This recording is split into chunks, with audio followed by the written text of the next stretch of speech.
آپ خوش نصیب ہو، آپ کے ساتھ والدین ہیں۔ ارے ماں باپ ہاتھ اٹھائیں، طوفان ٹل جاتے ہیں، بلائیں ٹل جاتی ہیں، بڑے بڑے پہاڑ راستے سے ہٹ جاتے ہیں۔ کتنی مشکلیں آپ کے ساتھ، کتنی پریشانیاں، کیوں نہیں بیٹھتے ماں باپ کے قدموں میں؟ کیوں نہیں کہتے ان کو ہاتھ اٹھاؤ؟ پوچھو ان سے جن کے ماں باپ چلے گئے، مشکل سر پہ آتی ہے، بندے کو یاد آتا ہے ماں ہوتی تو دعا کرواتا، والد ہوتا تو میں اس سے دعا کرواتا۔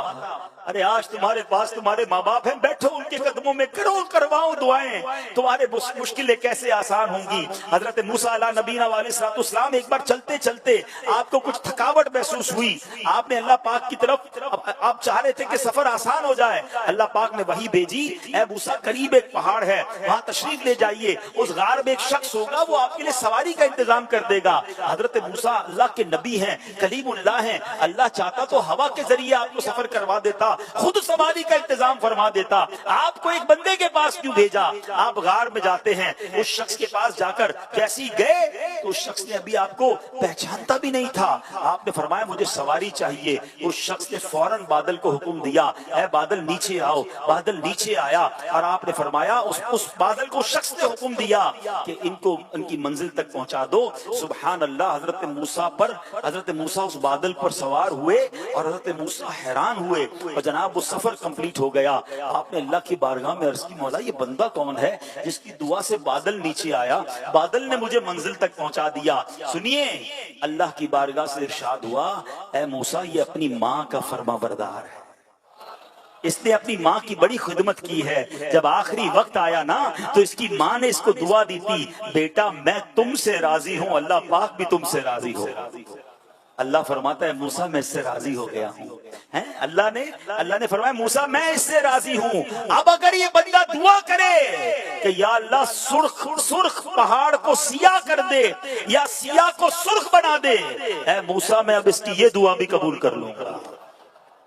ماں راضی تھی نا، رب بھی راضی ہو گیا، اور جب رب راضی ہو گیا پھر تمہارے کام سیدھے ہو جانے ہیں۔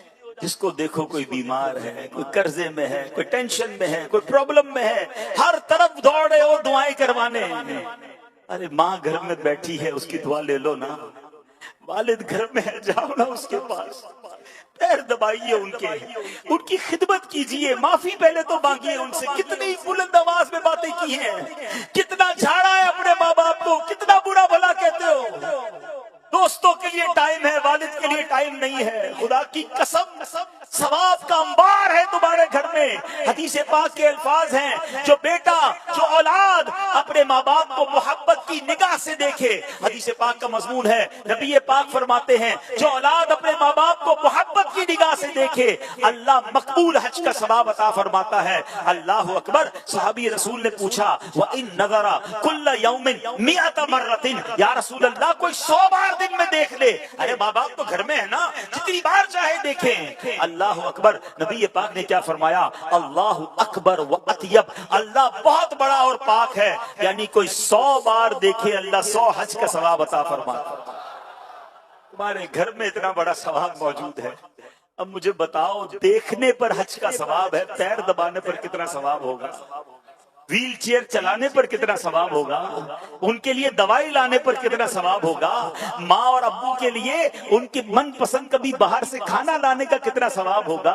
رات کو ان کی پکار پر کھڑے ہو کر لبیک کہنے کا کتنا ثواب ہوگا؟ ذرا سوچو تو صحیح، وہ بیٹیاں جو ماں کی خدمت نہیں کر رہی، ارے یہی بوڑھے ماں باپ ہیں جنہوں نے ہماری گندگیاں صاف کی ہیں، یہی وہ بوڑھے ماں باپ ہیں جنہوں نے انگلی پکڑ کر ہمیں چلایا ہے۔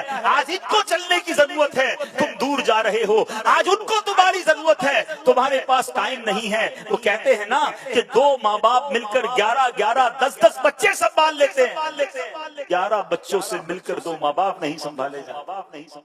خدا کے واسطے یہ مت کرو، یہ تمہارے لیے بہت بڑی نیکی ہے۔ پاک پڑھنے کے بے شمار فضائل و برکات ہیں۔ مصطفیٰ جان رحمت، شمع بزم ہدایت، نوشہ بزم جنت، طے کرے جود و سخاوت، صلی اللہ تعالی علیہ وسلم کی ذات وہ ہے جن پر درود پڑھنا کب کب اور کیسے کیسے کام آتا ہے، پڑھتے جائیں سنتے جائیں عقلیں حیران ہو جاتی ہیں۔ دنیا میں وہ کون سی خوراک ہے جو لوگ بڑا رغبت کے ساتھ پسند کرتے ہیں؟ تو اگر آپ غور کریں گے نا تو جو فروٹ ہے پھل جو ہیں وہ ساری دنیا میں بڑے پسند کیے جاتے ہیں، صحت مند بھی ہوتے ہیں، لذیذ بھی ہوتے ہیں. اور کبھی کبھی یقین کریں دنیا کا جب پھل کھاتے ہیں تو خیال آتا ہے کہ جب دنیا میں ایسے پھل ہیں تو جنت کے پھل کیسے ہوں گے. اللہ ہمیں جنت کے پھلوں سے بھی محروم نہ فرمائے. اب میں آپ کو ایک جنت کے پھل کی بات کرتا ہوں اور بات بتاتا ہوں، اور وہ بات میں نہیں بتاتا، اس کی زبانی بتاتا ہوں جس کو میرے آقا نے شیر خدا کہا ہے، جسے نبی پاک نے بو تراب کا لقب دیا ہے.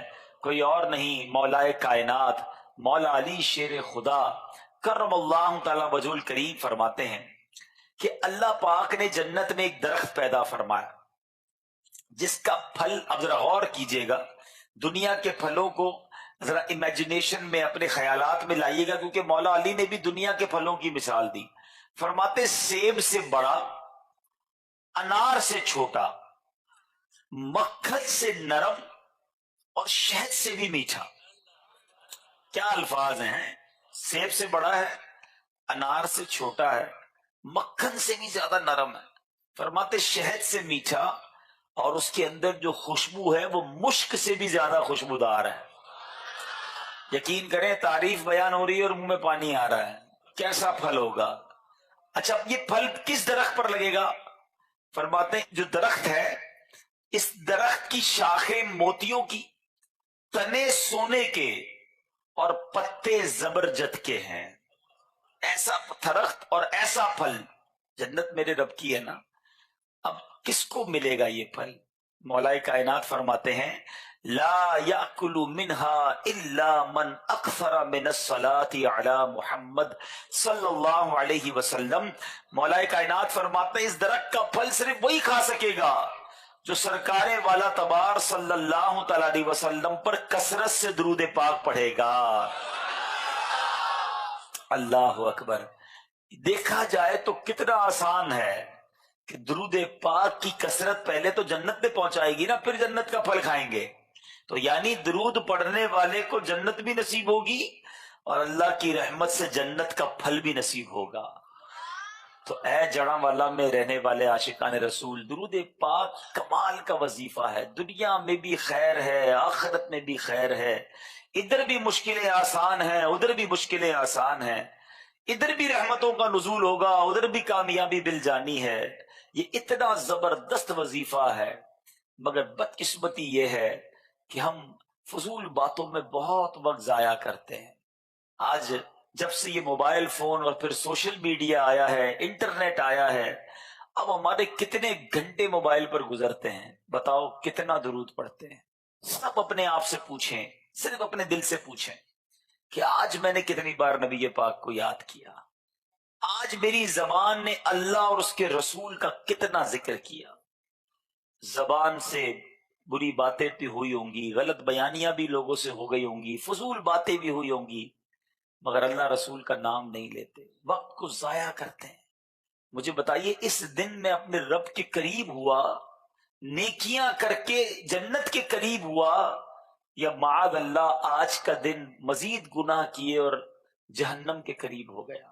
فیصلہ آپ نے کرنا ہے، فیصلہ میں نے کرنا ہے. ہر سانس گزرتی جا رہی ہے، واپس نہیں آئے گی.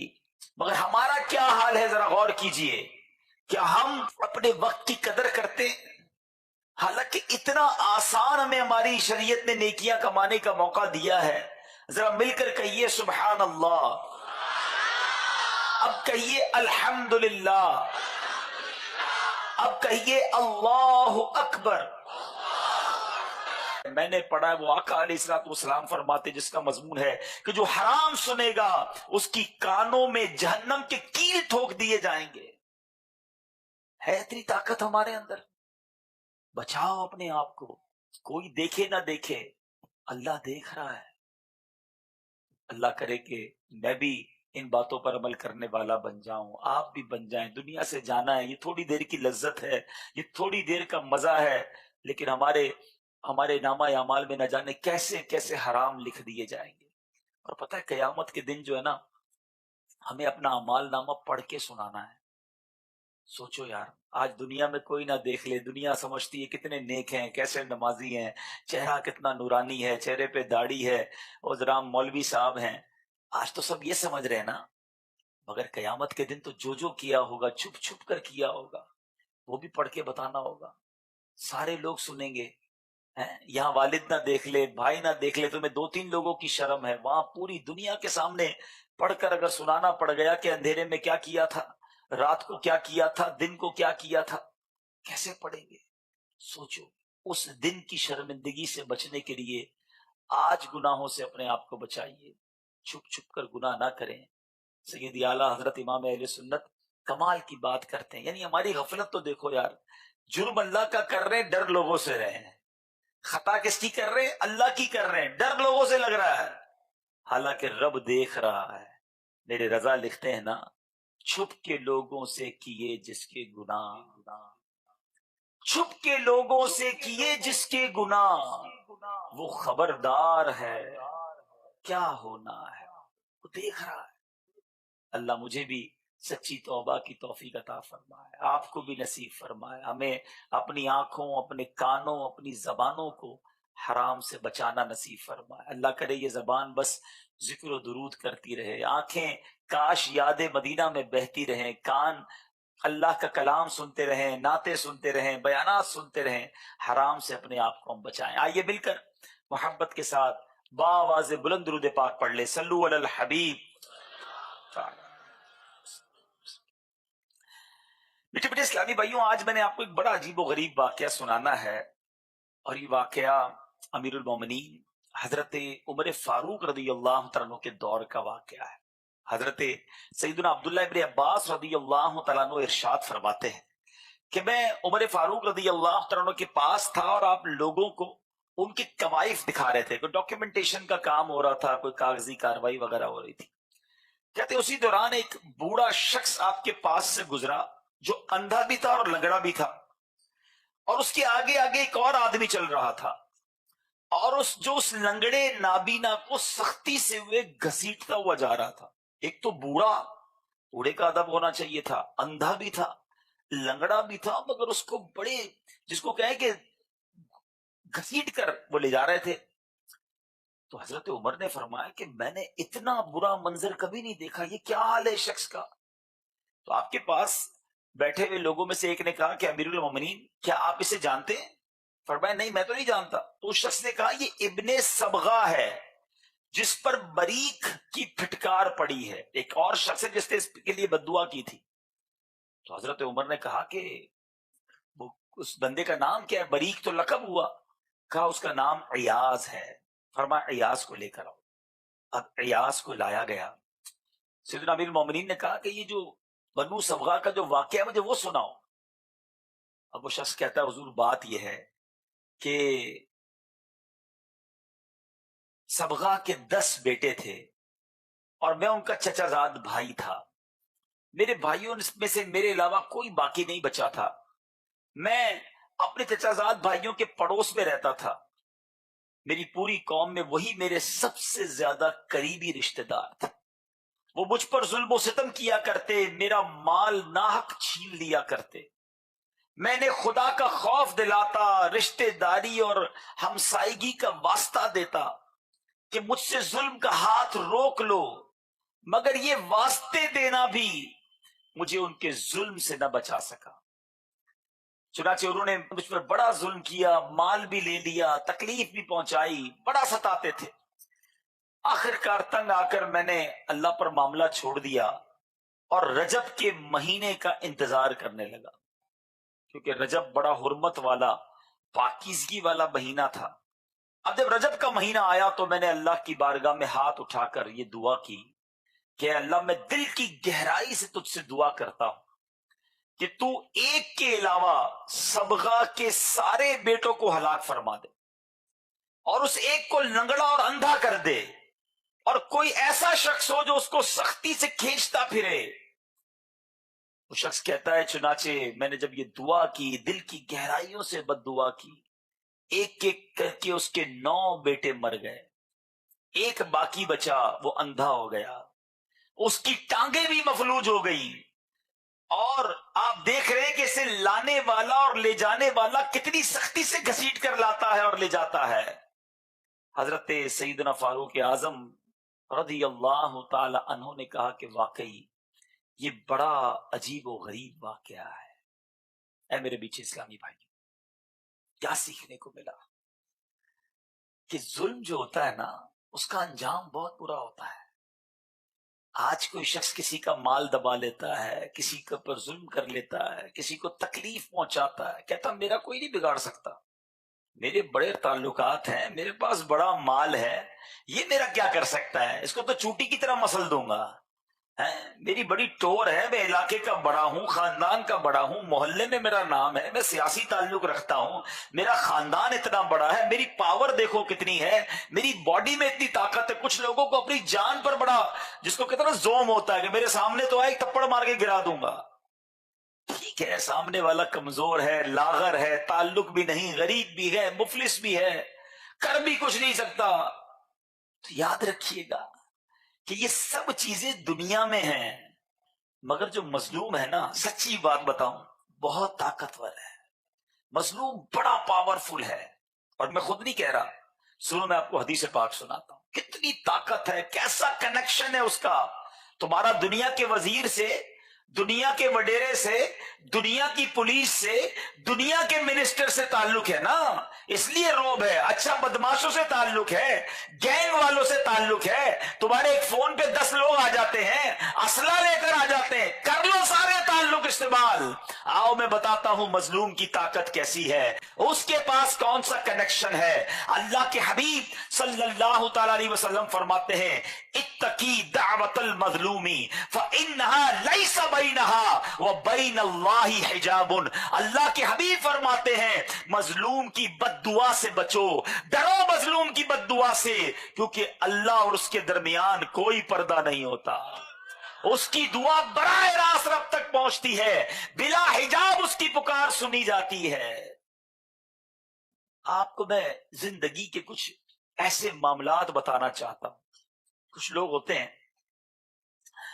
بڑا معاملہ سیٹ چل رہا ہوتا ہے، فیملی بھی خوش ہے، کاروبار بھی بہت اچھا ہے، کاروبار بھی ٹھیک ہے، عزت بھی بڑی ہے، صحت بھی بڑی اچھی ہے، everything going very well, تمام چیزیں زبردست جا رہی ہیں۔ اور کبھی ایسا ہونا کہ سب چیزیں بہترین ہو اور پھر آہستہ آہستہ چیزیں خراب ہونے لگیں، صحت بھی خراب ہو گئی، کاروبار بھی ٹوٹنے لگ گیا، خاندان میں بھی لڑائی ہونا شروع ہو گئی، بچے بھی بیمار ہونے لگ گئے۔ یہ ہو کیا رہا ہے؟ ایک کے بعد ایک چیز خراب کیوں ہو رہی ہے؟ تو اے میرے میٹھے اسلامی بھائیوں، پلیز خدا کے واسطے رک جانا اور فوراً چیک کرو کہ کہیں کسی کا حق تو نہیں مار دیا، کہیں کسی کا دل تو نہیں توڑ دیا، کہیں کسی کی ہائے تو نہیں لے لی۔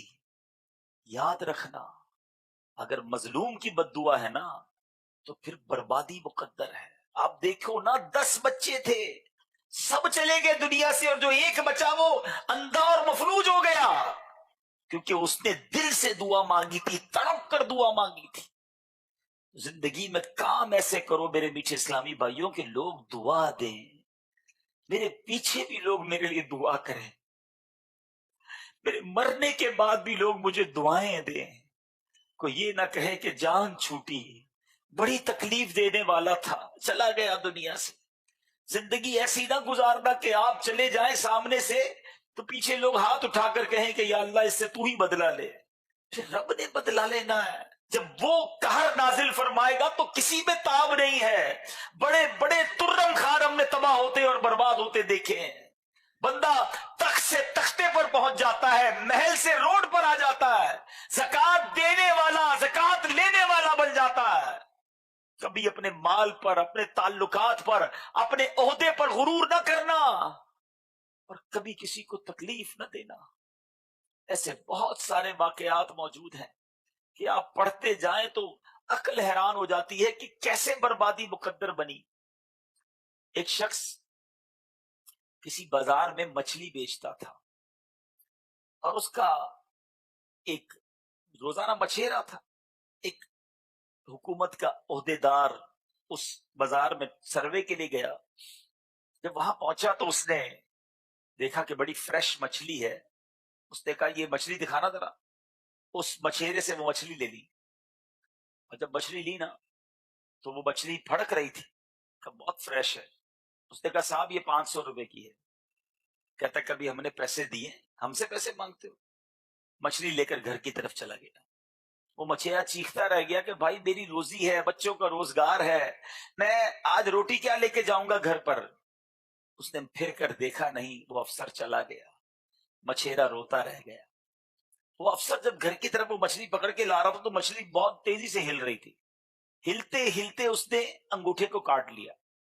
نارمل سی بات تھی, مچھلی کبھی کبھی ایسا کوئی نقصان پہنچا دیتی ہے. گھر پہ آیا, بیوی کو کہا دیکھو کیسی فریش مچھلی لایا ہوں. حرام کی تھی نا, فریش ضرور تھی, نظر میں بھی بڑی اچھی تھی, قیمتی تھی, مگر حرام کی تھی. کسی کا حق مار کر لایا تھا. کہا اس کو پکاؤ. بیوی نے چولہا جلایا, پکانا شروع کیا. جو افسر تھا وہ جا کر سو گیا. تھوڑی دیر ہوئی تو اس کو انگوٹھے میں درد ہونا شروع ہوا. آنکھ کھل گئی, دیکھا تو پورا انگوٹھا لال ہو چکا تھا, سوج گیا تھا. کھانا بعد میں کھاتا ہوں, دوست ہے میرا ڈاکٹر, اس کو دکھا کے آتا. ڈاکٹر کے پاس گیا, کہا دیکھو ڈاکٹر صاحب یہ انگوٹھے کو کیا ہوا, بڑی تکلیف ہو رہی ہے, کوئی انجیکشن دو, کوئی ٹیبلٹ دو. ڈاکٹر کہتا ہے یہ انجیکشن ٹیبلٹ کا معاملہ نہیں, یہ تو تمہارے انگوٹھے میں زہر پھیل رہا ہے. ابھی ابھی فیصلہ کرو, میں تمہارا دوست ہوں اس لیے بتا رہا ہوں, دیر کرو گے تو یہ پورے ہاتھ میں زہر پھیل جائے گا, یہ انگوٹھے کو کاٹنا پڑے گا. کہتا ڈاکٹر صاحب کیا ہو گیا ہے. کہا نہیں ابھی ابھی فیصلہ کرو. ڈاکٹر بڑا قابل تھا, دوست بھی تھا. کہا ٹھیک ہے ڈاکٹر صاحب آپ کہتے ہیں تو کاٹ دیں. انگوٹھا کٹوایا, آنکھوں میں آنسو. گھر واپس آیا, بیوی کو بتایا دیکھو میرا انگوٹھا کٹ گیا. کہا اچھا اب کا کھانا نہیں کھانا, تکلیف بہت ہے, میں سو رہا ہوں. لیٹ گیا. تھوڑی دیر بعد پھر آنکھ کھل گئی. اب یہ پورا ہاتھ لال ہونا شروع ہو گیا, پورے ہاتھ میں درد ہے, پورے ہاتھ میں تکلیف. پھر ڈاکٹر کے پاس پہنچا, ڈاکٹر صاحب کیا کرتے ہو, انگوٹھا کاٹ دیا, ہاتھ پھر تکلیف میں. کہتا ہے میرا فارمولا فیل ہو گیا, تمہارے پورے ہاتھ میں زہر پھیل گیا. جلدی ڈیسائیڈ کرو, جلدی فیصلہ کرو, یہ ہاتھ کاٹنا پڑے گا ورنہ پورے بازو میں زہر پھیل جائے گا. یہ پنجہ کٹوا لو. مرتا کیا نہ کرتا, بہت درد ہو رہا تھا. ٹھیک ہے ڈاکٹر صاحب ہاتھ ہی کاٹ دو. پنجہ کٹوایا, گھر آیا, بہت غم زدہ, بہت غمگین. لیٹا, رات دیر سے پھر آنکھ کھل گئی. اب پورے بازو میں تکلیف, پورا ہاتھ سوجنے لگ گیا, چیخیں نکل رہی ہیں. اس افسر کا ایک دوست بھی تھا جو یہ پورا ماجرا دیکھ رہا تھا. وہ دوست کہتا ہے کہ یار یہ بتاؤ یہ تمہارے ساتھ ہو کیا رہا ہے, آج کچھ نیا کام کیا ہے تم نے, کوئی ایسی چیز ہوئی جو ان یوزول ہے, پہلے کبھی نہیں ہوئی. سوچنے لگا, کہتا ہاں یار آج میں نے مچھیرے کی مچھلی چھین لی تھی. وہ روتا رہ گیا, میں مچھلی لے کر آ گیا, اور اس کے بعد سے یہ سارے معاملات ہو رہے ہیں. وہ دوست بڑا عقل مند تھا, کہتا سارے کام چھوڑو, جلدی چلو اس مچھیرے کے پاس, اس سے معافی مانگو, ورنہ ایک ایک کر کے تیرے جسم کے سارے حصے کٹ جائیں گے.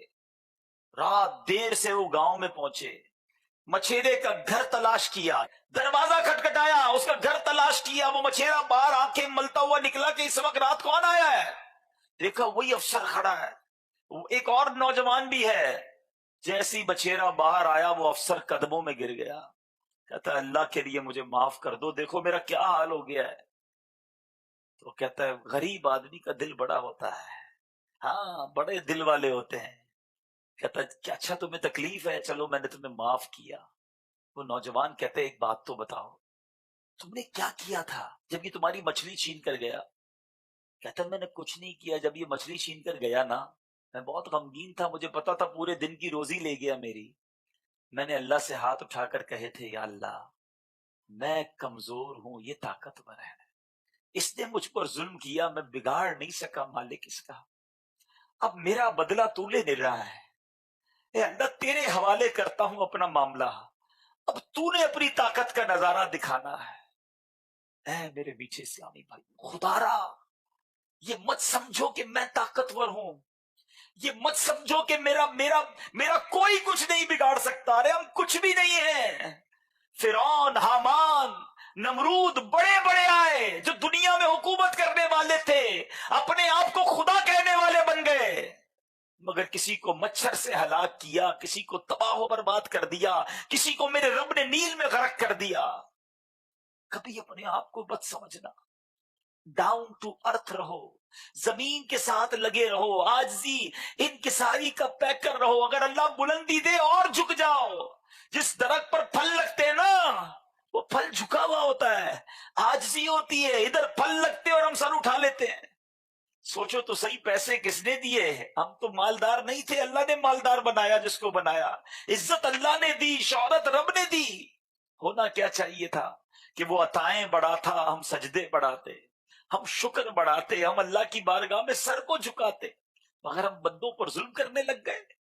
اے ظلم کرنے والوں، اے مال دبانے والوں، اے قرضے نہ لوٹانے والوں، اے زمین پر قبضہ کرنے والوں، اے بچیوں کا حق دبا لینے والوں، اے ورثے کا مال دبانے والوں، سنو، تم کو جو کرنا ہے کر لو، مگر جس دن رب نے بدلہ لینا ہے، جس دن رب کا قہر آنا ہے، پھر کوئی نہیں ٹھہر سکے گا۔ اور اگر دنیا میں نہ بھی بگڑا تمہارا کچھ، تو قیامت کا دن تو ہے نا، اس دن تو حساب ہوگا نا، اس دن تو انصاف ہوگا نا۔